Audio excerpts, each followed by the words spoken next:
What is going on, guys? Welcome back to the channel. So in that community post, I was talking about the Season 6 handling improvements and also some of the things I did want to go over with that. Now, I am also going to admit I'm going to be toward the tail end of the allergies, but I am going to be slightly nasally, so I do apologize for that. But as I did promise, I did want to give my honest thoughts on this and be maybe a mild rant on this entire, like, I guess you could say Season 6 handling fixes they are adding.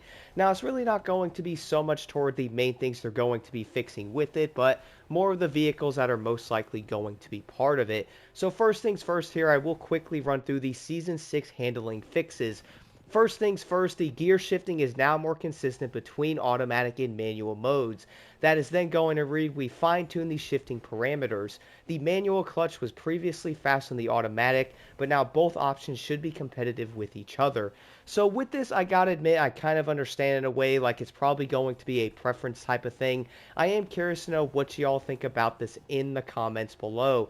We all do know that's probably going to be fairly obvious because I would say the manual clutch thing was definitely pretty insane, and I do have a feeling it's most likely going to affect a good amount of players if they were using it, and they were most likely relying on that, but I really feel like this is probably going to be a positive change. That way the manual clutch thing isn't super overpowered or something. And that way if you're going to be an automatic or manual, it's probably going to be a preference. Then again, I also do know people who are running automatic and they're doing very well in summits. Then there's also going to be people trying to run manual. They could be slower than automatic. So yeah, I feel like this is probably going to be a fairly interesting change. But with that though, I've also heard the manual clutch thing is going to be an issue, especially on PvP and stuff. So yeah, I feel like them probably toning this down and basically getting rid of it or making it on par with automatic, I would probably say is going to be a good change overall. The next thing we're going to have is back on track will not trigger as much when landing from a big jump on a motorcycle. This I would probably say is going to be a great change because I've always encountered this. But with that though, the next thing is going to read back on track was triggering incorrectly previously when landing from large jumps on a motorcycle. With this fix, it should be much of a smoother experience for players. When I was reading through that, it says with this fix, it should a much smoother. Yeah, that doesn't really look right. But the next part after that, guys, added option for radial dead zones in controller settings. So this is going to read, we've adjusted the dead zones for the left and right sticks, as well as the steering and pedals to remove the hard-coded dead zone. This should provide a more responsive and customizable experience. Do let me know what y'all think about this in the comments below because I gotta admit, I am legit running pretty much all my settings on legit default. I have not changed anything, and that is pretty much how I have been playing Motorfest. Yeah, that's how I do summits, so if I probably adjusted them, I most likely would be a lot faster. Last thing on here, though, is updated the quad's physics to avoid unwanted behaviors. Who would have thought the quad's physics weren't that great? What it says on the tin, the quad should now operate as designed. Yeah, about that. So the quads are some odd reason going to be in the rally raid category, which technically that quad should be a motocross bike because it was literally a motocross ATV, which is kind of hilarious. But again, the ATV is probably going to be one of the most wonky things ever, so maybe it might fix it. But besides that, we're now going to have the affected vehicle list. Now, I'm going to admit, I'm not going to read off every vehicle because there's a good amount here, but I will be showing them on the screen. That way you guys can check it out. You can pause it and stuff, look through them if you like. This is going to be the Ford Street Tier 2. That is going to range from something like the Ford GT Ruby Edition, the Mustang Dark Horse, the Mustang GT Fastback, the Mustang Shelby GT 500, and so on. There is going to be a good amount of Fords here. We're then going to move over to the next one, which is going to be the Toyota Street Tier 2. This is pretty much going to only be the Toyota Supras, which I'm not surprised about because how many Toyotas are going to be in Street Tier 2? There is basically going to be a total of 3 of them. We are then going to have the Dodge Street Tier 2. This is going to range from like the Dodge SRT Demon, the SRT Hellcat. We're then going to have the SRT Hellcat Red Eye. We'll have the SRT8 Lab Edition, basically the Viper GTS and so on. So yeah, this is probably going to be a good change. I am interested to see if it makes them better, maybe makes some of the cars worse. Really interested to see how this does, but who knows? Maybe the Hellcat might not feel like a boat. Maybe it might feel like a small boat instead. Am I right? We are then going to have the Mercedes AMG Street Tier 2. This is going to range from the C63 Coupe Black Series, the SL63, and the SLS, so there's a good amount there. I think it's around 6 vehicles or so that's going to be part of that one. We are then going to have the Mercedes-Benz Street Tier 2 as well, which is only the SLR McLaren 722 edition.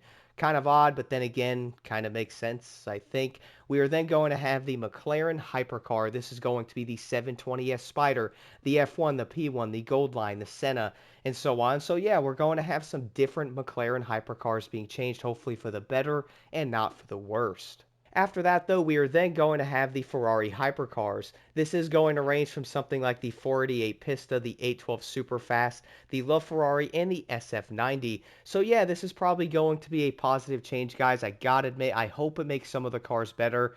We can all admit right now, many of the cars in this game, pretty much in every single category, there is legit a lot of bad vehicles. Like, I gotta say it. There is probably going to be some great ones in each class, which we can probably call the meta, some decent ones that are usable. And then most of the other vehicles are most likely going to be awful and they're not even usable.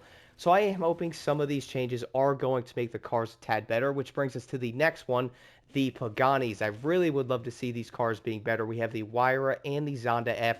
There's going to be a total of 4 of them. Funny part is I barely see anybody use any of these vehicles, which is kind of insane. But then again, kind of makes sense again because a lot of the cars are just not that good. We are then going to have the Saleen hypercars, which is obvious. There's only 2 of those. We have the S7 Twin Turbo and the Glacier Edition there. We're then going to have the Chevrolet hypercar. That's going to be mainly the ZR1, pretty much all 4 of those for that matter. Let's see if those cars are great. Funny part is the long range edition back in the Crew 2 was probably my favorite hypercar. I loved it. Easily did the most hypercar races in that vehicle, so I'd love to see it be great again, or at least being a tad more improved. We are then going to have the Bentley Racing, the Continental Super Sport there. After that, guys, we have the KTM Rally Raid, the Squad, which was probably mentioned in the other part on how the physics were changed on that thing because it was honestly really wonky. The final vehicle, though, slightly triggered me, not going to lie here, the KTM Motocross, the 450 EXC 2015 Red Bull Edition. What's hilarious, though, is they're only changing the Red Bull Edition out the regular 450 EXC, so maybe they're trying to make this bike a tad better, probably for the upcoming update, most likely coming out in legit a week and a half from now, which is kind of insane. This honestly did kind of trigger me and make me a tad annoyed because we can all admit right now every vehicle in Motorfest probably needs help somewhere. Now, who knows, maybe they're probably launching this on a certain amount of vehicles to see how it does, and then maybe we might see something in another 4 months into the next update, which they might end up doing another group of vehicles then. Like, I would say that could be a way to do it, but I also feel like that is legit going to take forever. Getting some handling changes on certain vehicles every 4 months is kind of a huge wait. But one thing that really made me mad, though, is the fact that they only included one motocross bike in this. We can all admit right now, guys, I'm going to say this because everybody pretty much does know it's probably true at this point. All the motorcycles are honestly awful in TCM, man. Like, I had to say it, they are legitimately terrible. And this is coming from a bike guy, by the way. I love bikes. I ride pretty dang consistently. I enjoy it. And I gotta say it, the motorcycles in TCM are legit terrible. The motocross bikes specifically do not feel like motocross bikes. They're way too heavy. They basically, to me, feel like a copy and pasted rally raid bike because they, for one, have basically the same speed. Because let me all tell you, for one, a motocross bike is not doing 145 miles an hour. Not happening. That is definitely not happening ever. That is going to be a bigger bike that can probably hit a speed like that. And funny thing is, pretty much no single-cylinder motorcycle is hitting 140 miles an hour, man. Like, that is just not going to happen. And the thing is, we all do know the motorcycles are probably going to be terrible when it does come to handling. Everybody says it. And one thing I thought about is the Crew 2 did this so much better with the bikes, and heck, I'll even go this far back. The Crew 1's motorcycles handled way better. I said that. Motorfest legit went backwards with all the bikes. The motocross bikes are legit terrible. I don't even know why they added them. The main reason is I feel like they basically copy and pasted them from the Rally Raid and pretty much said, alright, well, here is the motocross bikes, man. It just doesn't work. Also, funny fact here, does anybody else know that the 450 EXC KTM is not even a motocross bike, by the way? It is going to be an enduro bike. It's also a 6-speed. Basically, no motocross bike is going to be a 6-speed because no one is going to be shifting that many gears on a track. That is why about 99% of those bikes are all going to be 6 speeds that are going to be on the trails. which the 450 EXC is legit a trail bike. I did mention that in the crew too, which is kind of hilarious. Like, I didn't mind it that much.